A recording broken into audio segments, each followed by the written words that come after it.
Você quer entender um pouco mais sobre operações financeiras dentro do escopo do que cai na prova do Exame de Suficiência de Contabilidade, o CFC? Portanto, se você tem interesse em aprender um pouco mais sobre isso, acompanhe esta aula. Olá, seja muito bem-vindo ao canal Contabilidade Societária. Quem vos fala é o professor Roberto Penha. Convido você para aprender um pouco mais sobre operações financeiras com resoluções de questões na prática, retiradas do Exame de Suficiência de Contabilidade do CFC. Portanto, você vai ter um conteúdo que não vai se basear apenas no raciocínio prático numa questão simulada, mas uma questão simulada dentro do escopo do exame de suficiência. Portanto, quer aprender um pouco mais sobre isso? Acompanhe esta aula comigo. Esse conteúdo aqui, ele não incorre apenas em lançamentos contábeis. Vai, em algum momento ou outro, precisar de conhecimentos de matemática financeira. É difícil falar sobre operações envolvendo investimentos, operações financeiras, que não tenham, obviamente, conteúdo envolvendo juros, esse tipo de operação. Então, é absolutamente comum. Então, há necessidade de um certo conhecimento básico, pelo menos, desse conteúdo de matemática financeira. Dada essa informação, vamos para o que interessa. A primeira questão trata do exame de suficiência aqui de 2020.2. Temos aqui o texto, a qual iremos ler, e também temos aqui as opções logo ao lado no slide. Em 1º de outubro de 2020, uma sociedade empresária descontou duplicatas de sua emissão no valor de R$ 125 mil, 90 dias antes do seu vencimento, cujos riscos do não adimplente continuam sendo seus, ou seja, quer dizer que ele não terceirizou a obrigatoriedade ou a responsabilidade do pagamento dessas duplicatas junto ao banco, ou seja, o banco continua cobrando dessa empresa que fez o desconto das duplicatas, porque existe um cenário que a primeira responsabilidade não seria dessa empresa que fez o desconto da duplicata, e sim de quem estava inicialmente devendo a esta empresa e agora não deve mais a essa empresa, e sim ao banco, né? É feita aí, digamos, uma permuta aí da responsabilidade do pagamento. Mas esse aqui não é o caso, certo? Só um pequeno parêntese. O banco cobrou R$ 14 mil de encargos financeiros, envolvendo aqui juros mais custos de transação, cobrados no ato do desconto, ou seja, no momento inicial da operação, e cuja apropriação mensal começou a ser reconhecida no mês de transação, sendo a taxa efetiva de 4,04% ao mês. Quais os lançamentos contábeis que representam as transações ocorridas no mês de outubro de 2020? Perceba que a operação ocorre em outubro de 2020 e os lançamentos contábeis solicitados também são para outubro de 2020. Não está se considerando aqui que a operação vai envolver aqui ainda novembro e dezembro, que são 90 dias pelo menos, né, de pagamentos. Está apenas se referindo ao primeiro mês de operações. Então, como fazemos esses lançamentos contábeis inicialmente? Primeiro, a dívida inicialmente é 125 mil junto à instituição financeira. Então, eu tenho que observar aqui, já um ponto pacífico, quais são as questões, as alternativas, que contemplam aí a opção de 125 mil como valor a pagar, passivo. Percebemos que a letra A possui essa opção, essa alternativa. Percebemos também que a letra C possui ela e a letra D inicialmente. Já podemos eliminar, então, portanto, que a letra B ela não é uma resposta para essa questão, logo de cara. A segunda questão que deveríamos talvez levar em conta é que existe um encargo financeiro. E que encargo financeiro é esse? R$ 14 mil. Esse encargo financeiro a transcorrer, que é uma opção que inclusive vem aparecendo aqui nas questões, faz total sentido. Por quê? O juro só é incorrido a partir do consumo do tempo do valor empregado, do valor emprestado. Se não se utiliza de acordo com o tempo, esse valor vai ser menor. Então, a apropriação deve ser respeitada a ideia de prorata dia. No caso, se considere convencionalmente comum, por mês. Então, esse ajuste é feito mensalmente. Então, eu tenho que reconhecer a responsabilidade de despesas financeiras no seu valor inicialmente global, que é quanto? R$ 14 mil. Estamos fazendo aqui a operação em 1º de outubro, reconhecendo essa operação.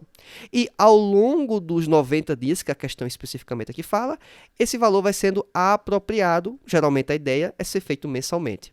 Então, olhando aqui as opções, qual alternativa emprega ou reconhece essa ideia do encargo financeiro, que não é uma despesa ainda, ela vai ser despesa ao longo do período. Percebemos então que existe uma conta no ativo, que aqui na questão A está sendo considerada, que é encargo financeiro a transcorrer. Faz sentido essa questão, R$ 14.000.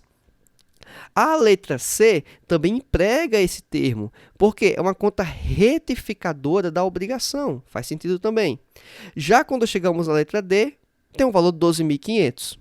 Não dá para ter noção de onde é que se tira esse 12.500. Não faz sentido algum.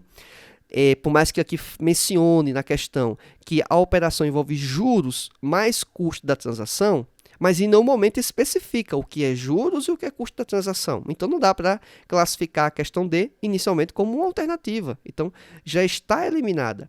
Agora só estamos em dúvida entre a questão A e B. Só que, olha só, a gente não precisa nem concluir todo o raciocínio para conseguir eliminar a questão entre A ou C. Por quê? Diz na questão C uma rúbrica, uma conta chamada despesas bancárias no valor de R$ 1.500. Mas de onde saiu esse recurso? De onde saiu essa ideia? Não tem lugar nenhum. Então, eu já conseguiria eliminar a questão C e saber que a resposta correta é a letra A. Contudo, a operação, os lançamentos contábeis, ele envolvem outras questões. E é importante que você considere a correção integral, porque a questão pode inclusive ser anulada. Pode ser que nenhuma das alternativas seja uma resposta viável. A gente está respondendo aqui de acordo com o parâmetro contábil correto, não de acordo com as questões. Essa ideia de eliminar algumas alternativas é porque são questões que ficam bem absurdas, alternativas bem absurdas, e você, para otimizar o seu tempo durante a realização da prova, você faz a eliminação das mesmas. Avançando um pouco mais, e aqui eu coloquei uma pequena rúbrica, fazendo um cálculo, e aqui reduzi inclusive a parte do texto, só para simplificar o raciocínio. Eu tenho aqui o valor de 111.000, que é o valor líquido dos 125.000 do valor inicialmente de obrigação, menos os 14.000 de encargo de juros, eu tenho o valor de 111.000, que coincidentemente ainda persevera, vamos dizer, a questão a alternativa C como possibilidade e a alternativa A também como possibilidades. Por quê? Ambas deixam o valor de fato efetivo a recebimento de 111.000. Perceba então que essa informação aqui é bem interessante. Avançando um pouco mais, eu tenho que identificar a parte dos juros a incorrer no final do mês. Olha só que interessante. Por quê? Ele pede a operação de outubro. Então, não é apenas o registro inicial que foi em 1º de outubro. Ele pede também, então, portanto, o lançamento no final do mês. Perceba que são 90 dias de operações de empréstimo ou desconto de duplicata. E essa operação eu tenho que reconhecer, inicialmente a lógica é mensalmente, pelo menos. Então, ao fazer o reconhecimento do primeiro mês e eu tenho uma taxa de 4,04% ao mês, eu vou fazer um cálculo do quê? O valor que eu tenho devido, inicialmente, 111.000, vezes 4,04%. O valor obtido vai ser R$ 4.484,40. Perceba que, dentre as alternativas, tanto a questão A como C, elas contemplam o raciocínio do lançamento contábil, mas não os valores. A questão C menciona aqui 5.048, o que é um valor bem distante. Já a questão A tem um valor bem mais próximo, 4.483,16. Perceba que a diferença aqui de um pouco mais de R$1, dado esse montante, é um valor muito insignificativo. Não daria para dizer que a questão está mal elaborada ou errada. Talvez, se tivesse sido um pouquinho melhor elaborada, tivesse considerado de fato essa taxa de 4,04. E não aí uma taxa que talvez girou em torno de 4,033, 0,34 e assim por diante. A gente não vai buscar essa informação, porque o objetivo aqui é responder essa alternativa, dadas as possibilidades. Então, diante desse contexto, já temos a nossa resposta para essa questão, que é a letra A. Portanto, uma questão, julgo relativamente simples de raciocínio, certo? Tentei explicar aqui alguns contornos, mas por exclusão, a pessoa consegue já responder essa questão sem precisar de maiores, vamos dizer, incentivos à resposta dela. Por quê? Eu consigo eliminar a questão, a alternativa C, quando eu encontro esses valores aqui de 1.500 de despesa bancária, tá certo? Avançando agora para a nossa segunda questão aqui apresentada, ela também foi extraída de uma prova de 2019.1.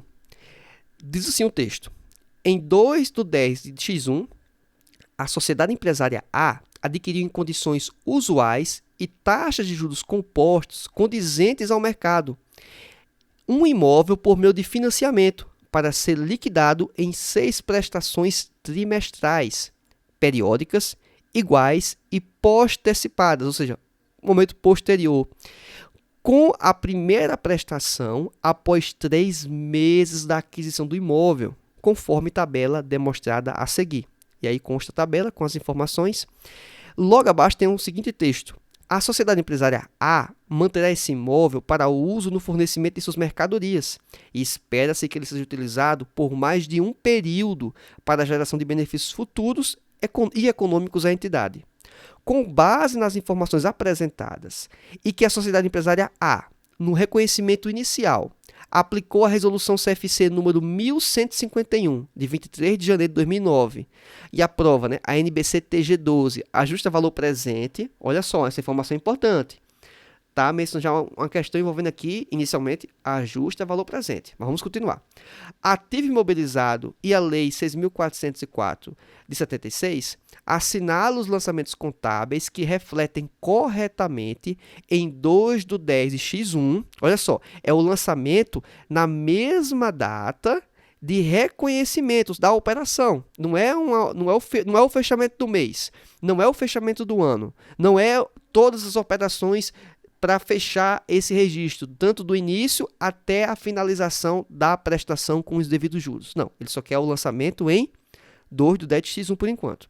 O registro do imóvel, das prestações, olha só, registrar o imóvel, as prestações, os juros no patrimônio da sociedade empresária A, e diz o seguinte ainda: admita que os juros estão embutidos no valor das prestações e que o exercício social empresarial A finda-se em 31 de dezembro de cada ano. Essa informação não é algo tão obrigatório assim, mas eles deixaram mais enfáticos ainda essa proposição. A sociedade empresarial A considera que os lançamentos contábeis aludidos anteriormente apresentam um efeito relevante aos usuários das informações contábeis. E aí entra uma questão muito interessante. Por quê? Eu tenho que segregar, ou inicialmente alguns poderiam pensar que deveria segregar o valor dos juros da prestação, mas não. O valor da prestação que você está enxergando aqui, por exemplo, de R$ 25.843,65, que é a primeira prestação, ela está incluso nesse valor o montante de 4.200 de juros. Então, perfeito. E assim por diante, cada uma das alternativas. Avançando um pouco mais, a gente pode aqui definir, então, o que é curto e longo prazo. Por que isso? Perceba que as operações não são mensais, as operações de pagamento são trimestrais. Então, no momento em que se pede para verificar as prestações, inclusive os juros dela, e esse reflexo, esse impacto, eu devo classificar, então, o que é curto e longo prazo. Porque eu vou ter pagamentos no meu circulante e pagamentos no meu não circulante. Como são 6 prestações e são trimestrais, obviamente eu vou ter 1 ano e meio de operações. Portanto, a ideia da Lei das SAs, como também o próprio conjunto das normas internacionais de contabilidade refletidas no CP6 e ratificadas pelos órgãos reguladores, os órgãos que fiscalizam as entidades, influenciam e determinam que o curto prazo, de maneira geral, é 1 ano. Então, o ativo circulante, o passivo circulante, corresponde a 1 ano das operações. O que exceder isso é considerado longo prazo. Eu sei que tem exceções, não é motivo de discussão nessa aula, vai ter conteúdo posterior, tanto em podcast como também em vídeo, explicando, talvez, eventualmente, com casos mais práticos, essas exceções, tá certo? Inclusive, até tem um podcast que trata um pouco sobre isso. Vou deixar o link, então, inclusive, até dele aqui abaixo, para que, caso você queira esclarecer e entender um pouco do raciocínio teórico por trás disso, você também possa ter acesso, tá certo? Mas avançando um pouco mais aqui, eu tenho, então, que definir o que é curto e longo prazo. Fica tranquilo perceber o que é curto e longo prazo. Se as operações são trimestrais e são 6 operações, com 4 operações, 4 vezes 3, chego a 12, ou seja, 1 ano, 12 meses. Portanto, 4 prestações vão corresponder ao meu curto prazo. E aí eu faço algo relativamente simples. Eu somei as prestações. Por que eu tenho que somar as prestações? Eu tenho que definir qual é a minha dívida de curto prazo. E a minha dívida de curto prazo, conforme apresenta-se aqui na questão, é de R$ 103.374,60. Esse montante aqui corresponde a essas 4 prestações aqui estabelecidas. A mesma coisa eu aplico para os meus juros. Eu pego esses 4 períodos aqui, essas 4 operações, e somo, encontrando R$ 12.825,64. Isso aqui é o meu curto prazo. O mesmo raciocínio aplico para o quê? Para o meu longo prazo. Chegando, então, no montante de R$ 51.687,30 para as operações envolvendo a prestação 5 e 6, no valor global da dívida, e tenho aqui mais 2 valores, que são os juros, que totalizando aqui R$ 2.236,26. Portanto, eu tenho aqui já classificadas 4 composições, 4 números muito importantes que eu devo levar para os lançamentos contábeis. E, posteriormente, eu também tenho que saber o quê? O quanto é a dívida global da empresa. E como se chega nessa dívida global? É simplesmente pegar o total das prestações, o que foi feito aqui. Chegando aqui da prestação 1 a 6, no valor de R$ 155.061,90. Os juros das 6 prestações totalizam R$ 15.061,90. E a diferença, ou seja, o valor da obrigação inicialmente estabelecida menos os juros, ou seja, o valor líquido desses juros vai ser de R$ 140 mil. Essas informações vão ser consideradas para o quê? Para o lançamento contábil. Então, vamos para as alternativas e verificar quais são as que são viáveis para esses resultados. E se é que tem alguma que é viável, né? A questão pode estar, inclusive, mal elaborada. Percebemos logo de cara que todas as questões inicialmente estabelecem a alternativa de débito no imobilizado de R$ 140 mil, o que faz total sentido, porque eu não posso ativar os juros da operação no imobilizado, não faz sentido algum. Eu tenho que registrar o valor do ativo. O mecanismo de financiamento, o mecanismo de operação para o registro desse ativo, ele tem que ser tratado à parte. Se for à vista e não tem juros algum, lógico, debita ativo e credita banco, e aí resolveu. E seria só isso, mas como for uma operação financeira envolvendo juros, obviamente, né, temos que extrair essas informações, tanto de curto e longo prazo. E aí fica bem mais fácil perceber isso. Por quê? O valor aqui que eu devo considerar no meu curto prazo deve ser de R$ 103.374,60, conforme eu já fiz o cálculo aqui anteriormente. Então, quando eu vou para as alternativas, eu consigo mapear que a alternativa A, ela está contemplando esse número também. Exatamente no meu passivo circulante, uma conta de financiamentos a pagar, a minha obrigação para o meu curto prazo. Percebo já que a alternativa B não está contemplando isso. A alternativa C também não. Inclusive, elas estão considerando os valores totais da dívida. Talvez seja o erro primário que alguns poderiam incorrer, que era segregar as obrigações ou não segregar, na verdade, as obrigações. Colocar tudo isso no curto e longo prazo como se fosse uma coisa só. E aí é um erro, lógico. Temos operações que transcendem o curto prazo, porque são 6 operações de pagamento e são trimestrais. Reforço isso. Muita atenção, porque são operações trimestrais, não são mensais. Então, a alternativa B e C, eu já consigo excluir tranquilamente elas. Elas não são possibilidades de resposta. Então, B e C estão totalmente fora do radar. Resta-nos, por enquanto, pelo menos, a alternativa A e D, porque a D também está contemplando aqui inicialmente o passivo circulante de 103 mil, certo? E está como financiamento a pagar. Perfeito, até então está tranquilo. Alternativa A ou D. Voltamos aqui e percebemos que a parte de juros, que vai ser um juros que ainda irá incorrer, que ainda irá surgir para a empresa, é no curto prazo de R$ 12.825,64, conforme já apontado aqui anteriormente. Dada essa informação, voltamos para os nossos slides e percebemos que a alternativa A contempla esse item, tá certo? É um encargo financeiro que vai transcorrer ainda, é uma conta retificadora do passivo. Ao invés de constar um montante de 12.825 na despesa, que talvez alguns pensariam dessa forma, não é dessa forma, e sim no passivo, uma conta retificadora, devedora, com natureza contrária ao grupo ao qual pertence. Em termos práticos, é querendo dizer o seguinte: eu tenho uma dívida no curto prazo de 103 mil, inicialmente estabelecida. Só que eu só vou incorrer nessa dívida de fato quando for pagando as prestações, quando for incorrendo o uso do consumo desse capital, desse dinheiro, no caso foi financiamento do imóvel, ao longo do tempo. Então, eu só posso lançar isso a cada mês. É o regime de competência que estamos respeitando.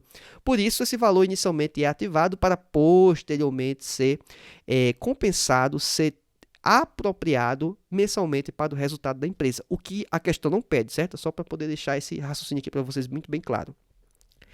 Caso vocês também tenham interesse em entender um pouco mais o raciocínio teórico dessas operações, vai existir um podcast, vou deixar também um link na descrição, para que você possa ter a oportunidade de se aprofundar eventualmente nestas questões, tá certo? Um podcast com conteúdo, obviamente, exclusivo, teórico, para esse raciocínio. Avançando um pouco mais, percebemos então que também temos uma operação que envolve o curto prazo, o longo prazo. E nessa operação do longo prazo, a gente já consegue, inclusive, já perceber que a alternativa D, ela já está eliminada. A gente nem precisa trabalhar muito com as demais questões. Por quê? Houve um equívoco aí, vamos dizer, né? Assim, primário, lógico, né? Que é exatamente botar uma alternativa errada, mas é que classificou a conta como conta de resultado, né? E aí você já eliminou, porque você não pode culpar o primeiro mês da operação, que é outubro, como... Outubro? Só confirmar aqui agora, fiquei na dúvida. Outubro, como o responsável maior ou o único responsável pelos juros. Isso não faz sentido, não respeita o regime de competência. Então, eu já consigo eliminar a alternativa D já aqui. Perceba que eu não preciso nem avançar tanto. Expus aqui o raciocínio e, posteriormente, fomos observar as questões. E aqui também mais um parêntese, como estratégia de prova para alguns de vocês. Às vezes, observar as questões as alternativas, antes de fato gastar energia respondendo, isso nos dá algum norte, nos direciona, inclusive para economizar algum esforço de energia, de tempo. Contudo, também tem um problema, que é o quê? É você ser enviesado em sua análise, em sua reflexão, porque você está já observando as possíveis respostas. Então, tem gente que se dá muito bem vendo as questões para depois tentar responder. Lê a questão toda, inclusive as alternativas, e depois vai lá responder. Outros, talvez mais interessante, ler e não ser enviesado, não ser influenciado observando as questões. Então fica uma análise aí que é muito particular, muito de cada um de vocês, para que possa entender o que é melhor, tá certo? Vamos lá, avançando um pouco mais, voltando aqui na verdade, eu tenho mais observações que se remetem ao longo prazo, e que são os valores de 51.687 e de 2.236, que corresponde apenas ou exclusivamente aos juros. Então, dadas essas informações aqui, eu posso retornar às opções e verifico que essas opções são contempladas aqui, como também aqui. Sempre considerando o não circulante, certo? Aqui, ambos não circulante, e dentro de uma conta de encargos financeiros a transcorrer, aquilo que compete aos juros. Portanto, a alternativa A, ela é a resposta correta para esta questão. Bem, nessa questão, que é extraída do Exame de Suficiência 2018.1, diz o seguinte: em 6/11 de 2017, uma sociedade empresária vendeu mercadorias para revenda com as seguintes condições de pagamento. 60% do valor de venda foi recebido à vista, em dinheiro. O restante do valor da venda foi a prazo, com parcelamento em três prestações mensais, iguais e consecutivas, de R$ 300, com a primeira prestação devendo ser quitada um mês após a venda. E aqui temos algumas informações adicionais que certamente vão ser necessárias. Diz assim: a sociedade empresária exigiu o pagamento de 1,2% ao mês de taxa de juros compostos na fatia que representa a venda parcelada. O custo das mercadorias vendidas na transação da venda foi de R$ 878,82. com base nas informações apresentadas e desconsiderando-se a incidência de impostos, assinala os lançamentos contábeis que refletem corretamente o registro da venda realizada pela sociedade empresária em 6/11 de 2017. Admita que os lançamentos contábeis foram efetuados com valores aproximados e que a sociedade empresária adota o mês comercial de 30 dias em suas vendas parceladas. Perceba que eles modularam muito bem a questão para tentar evitar aí margem para muitas interpretações divergentes e, eventualmente, incorrer o risco da questão ter que ser anulada. Então, esse é um ponto importante mencionar. Avançando aqui, temos as nossas alternativas e vamos aqui, com base, obviamente, no contexto que nós temos, verificar a resposta. Primeira questão é que devemos trabalhar com a ideia de valor presente. Poxa, valor presente? É, valor presente. Isso o HP, quem tem HP, é o PV, né? Eu estou colocando aqui aportuguesado certos termos, então tenho aqui a fórmula de valor presente, que é o valor futuro, sobre 1 mais a taxa empregada de juros elevado ao tempo. Então, essa é a ideia da fórmula de juros compostos para refletirmos aqui essa questão. Por que é necessário fazer isso? É porque a própria questão ela trabalha com a ideia que eu tenho R$900 a receber, né, ou a venda a prazo, na verdade, e que elas vão ser prestações consecutivas, cada uma de R$300. Só que há necessidade de fazer o quê? Os lançamentos contábeis na data da operação, do registro inicial. Partindo disso, eu tenho que expurgar algo que é muito simples de se já entender quando se trabalha com as operações envolvendo financiamento. Eu devo expurgar o efeito do financiamento do produto. O produto é um valor, o financiamento é outro. Como é que a gente consegue identificar o financiamento? Às vezes, pelo valor à vista, e você compara com o valor a prazo, o valor parcelado, você já conseguiu identificar o valor dos juros. Aqui na questão, eles estabelecem um percentual. Então, vamos fazer o caminho de encontrar esse valor pelo percentual. Já que as parcelas estão estabelecidas fixas em R$300, como eu vou identificar esse valor? É básico o raciocínio. Eu vou perceber que dentro dos R$300, cada parcela dessa tem um juros embutido, que aqui foi considerado 1,2% ao mês de taxa de juros compostos. Então, não é R$300 cada valor ali que corresponde a um item específico em dinheiro ou pagamento à vista. Não. Ele é 290 e pouco, 280 e pouco, alguma coisa inferior a 300, só não vai ser 300. É isso que a gente vai descobrir agora. E isso não só para o mês 1, vai ser para o mês 2 e o mês 3 também. Por isso que vamos empregar aqui a fórmula e vou apresentar o raciocínio feito na mão mesmo. Você como montar essa fórmula e fazer no braço, caso você não queira ou não faça em uma calculadora. Olha só, a primeira parcela, temos aqui o valor que é o valor futuro. Por que valor futuro? 300. Porque é o valor da prestação. E eu quero trazer esse valor para o quê? Para valor presente. Então, coloco lá 300 em cima dessa fórmula e coloco logo abaixo, né? Para fazer a divisão, o 1 que é da fórmula, mais 0,012. Alguém pode perguntar, professor Roberto, por que 0,012? Já que a questão fala que é 1,2%. É porque esse 0,012 é 1,2 dividido por 100. Ou seja, isso aqui, na verdade, é 1,2%. Eu poderia colocar aqui em notação percentual de colocar 1,2, daria na mesma. Mas se você está fazendo isso na mão, talvez simplifica você colocar dessa forma e entender o raciocínio. Tudo isso é elevado a 1. Por que elevado a 1? Porque eu estou fazendo o cálculo da primeira parcela. E aqui eu encontrei o valor de R$ 296,44.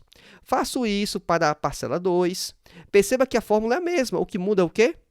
A potência, agora é 2, é a segunda parcela, e o valor ficou de 292.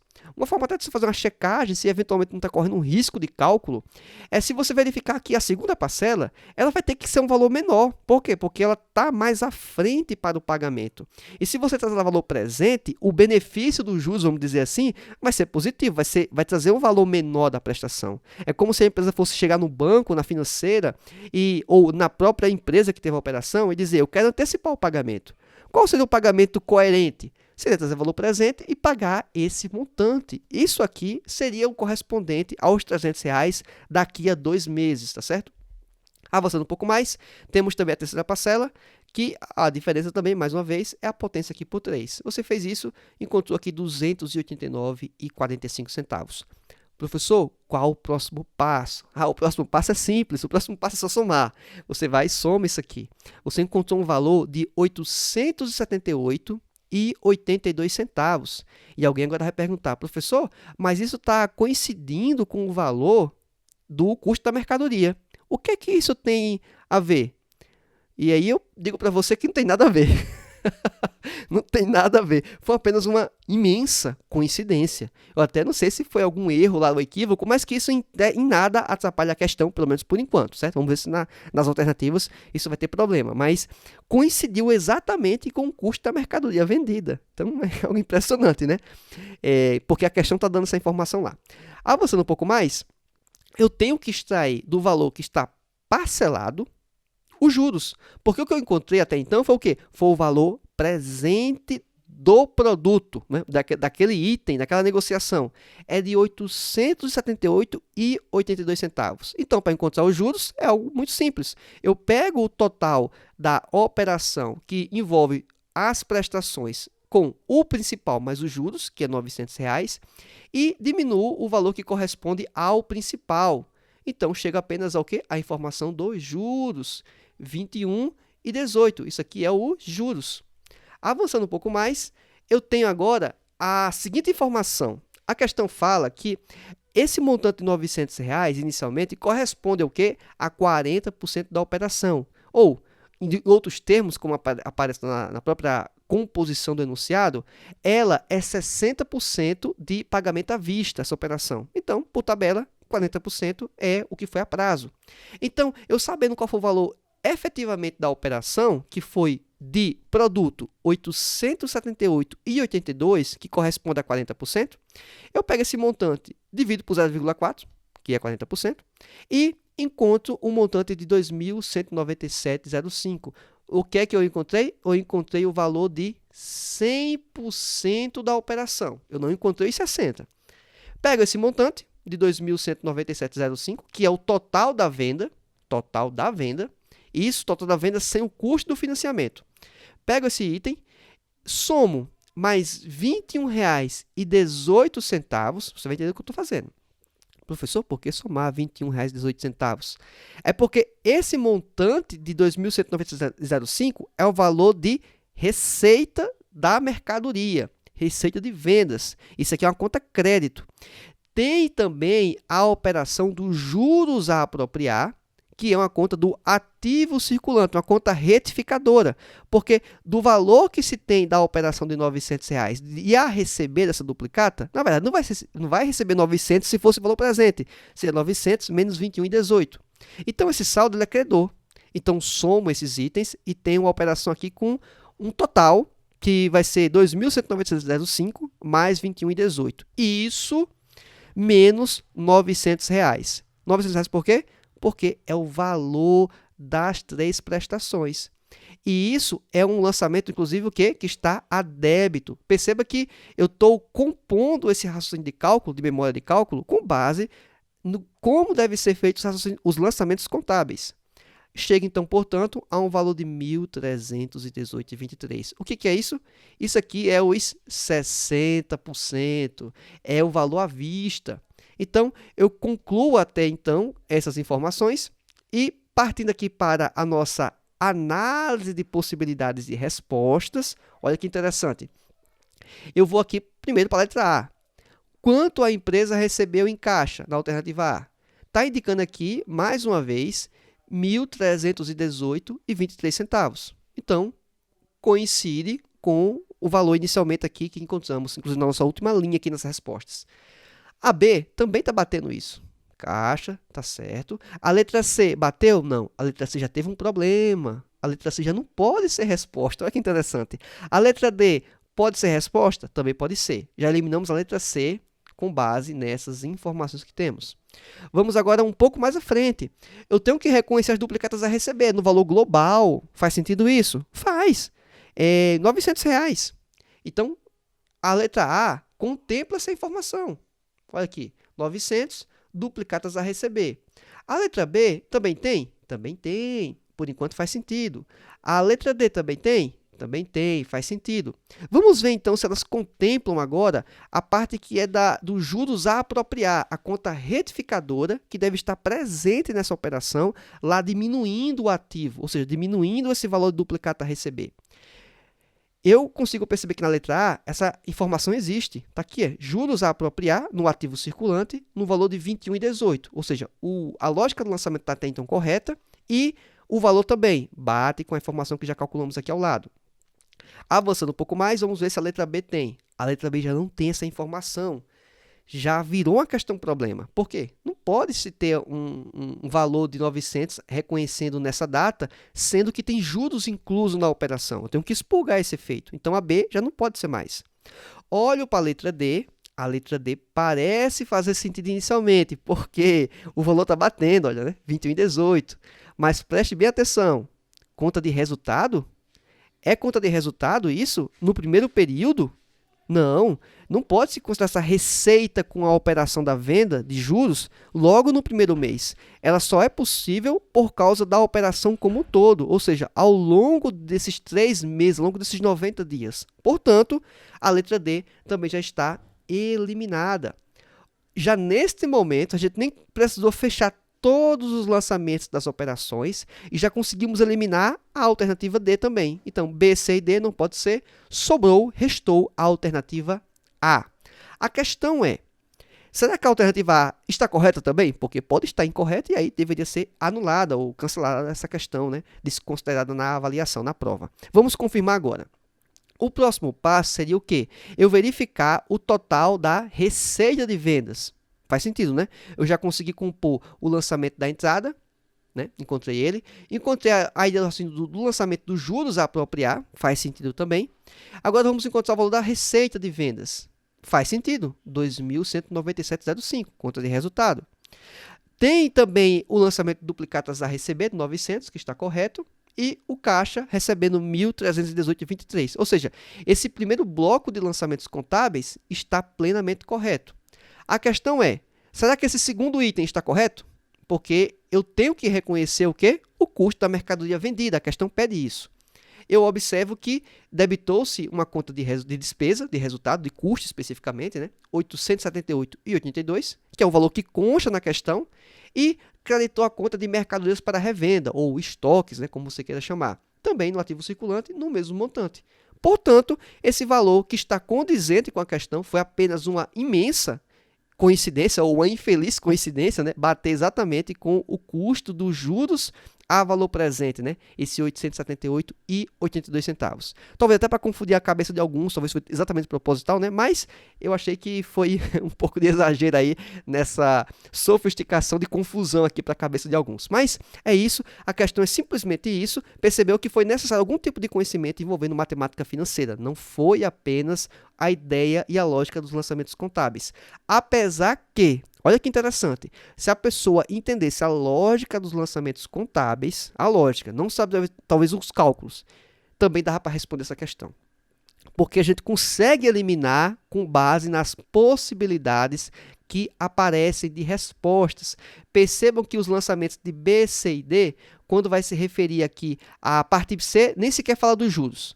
A parte B também não fala dos juros. E a parte D, quando fala dos juros, remete à ideia de resultado, o que, obviamente, pela teoria, nós sabemos que está equivocado. Portanto, uma questão que daria para responder aí com algumas alternativas, né? Com conhecimento um pouco mais sofisticado e talvez com conhecimento nem tão sofisticado assim.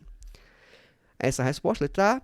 Vamos avançar para a nossa quarta e última questão aqui neste vídeo e, obviamente, em momentos posteriores vamos ter conteúdo adicional, colocando mais questões e por isso que eu recomendo que você seja inscrito no canal e acompanhe as informações, as publicações que certamente vão ser bastante úteis. Uma outra informação importante também, essa apresentação com as respostas vão estar incluídas no canal do Telegram, para que você possa baixar e fazer aí seu acompanhamento, tá certo? Então, esse slide, isso mesmo, essa informação aqui, eu vou deixar ela disponível para você, mas em colocar no canal do Telegram do Contabilidade Societária. nesse canal, que está o link na descrição. Você pode entrar lá e pode aproveitar e baixar este material, certo? Então, vai estar lá. E lá vai constar o código de desbloqueio. Esse PDF aqui que vai estar salvo, ele vai ter um bloqueio, mas vou deixar ele disponível para você. Lá vai estar o PDF e vai ter o código de bloqueio, para que você possa aproveitar esse conteúdo, tá certo?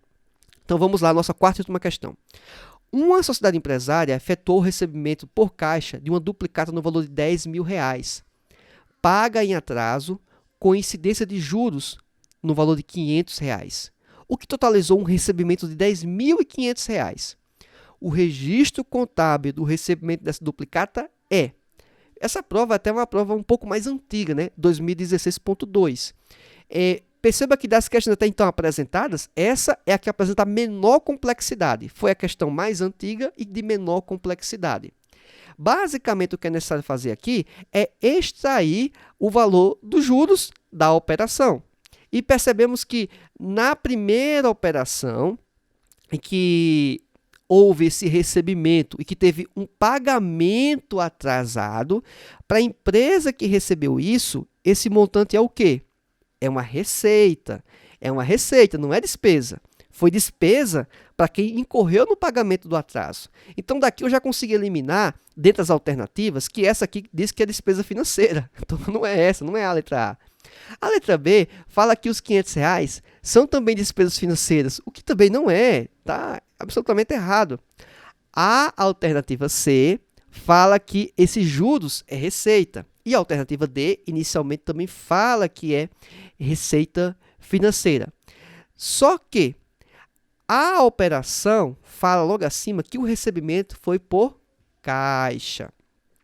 E a alternativa C fala que é uma conta de duplicatas a receber, o lançamento a débito, o que não procede. A única questão que contempla a operação globalmente, em reconhecendo a receita de juros, e também que o recebimento foi em caixa, é a alternativa D. Perceba, inclusive, que eu nem olhei para os lançamentos, para os valores para responder essa questão. Obviamente é bom conferir, deve-se conferir, mas perceba o nível de complexidade que foi bem abaixo do que é usual, pelo menos nos últimos anos, envolvendo as operações com investimento, com financiamento, as operações financeiras nas provas do exame de suficiência do CFC. Bem, imagino que esse conteúdo tenha sido útil e relevante para você. Portanto, além do like neste vídeo, eu convido você para que possa se inscrever no canal e ativar a opção de todas as notificações. Assim, toda vez que eu posto material, você fica ciente desta informação. Além disso, conteúdos adicionais estão disponíveis no link na descrição do vídeo no canal do Telegram.